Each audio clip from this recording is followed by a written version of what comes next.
It's really crazy.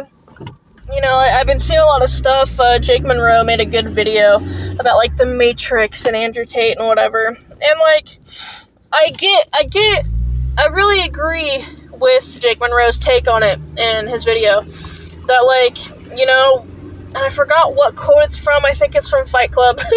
But it's just like, you know, you do a job you hate to make money, to buy stuff you don't want or need, to impress people you don't like.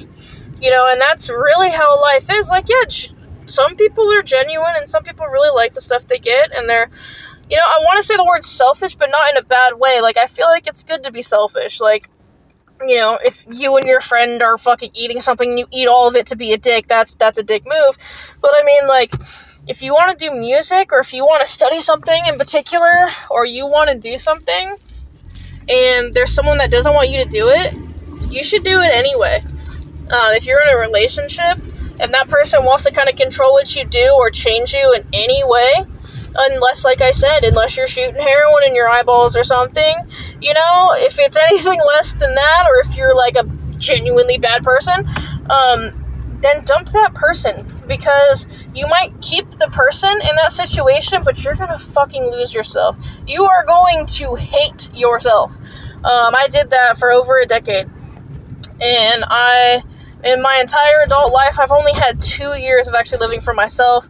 But if you really want to think about it, or me being really honest, it's really just been the past year, because I took an entire year kind of off mentally, kind of just checked out, kind of just went to work and killed myself working, you know, because I was, like, mourning the loss of that X amount of years from the time I was 15 until, 27?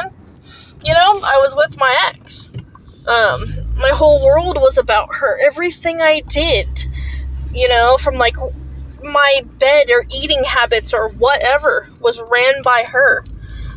Every decision I made, every dream I let die. Like, I specifically remember I was, like, 19, I had just gotten this, and I was listening, I think it was Burned at Both Ends, Motionless in White. It was, like, At the End of the World, I'll remember to bring you flowers.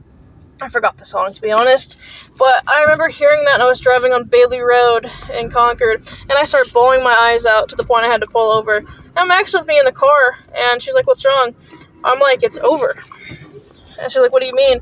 I'm like, "My life, like, everything I've ever dreamed of, it's fucking over."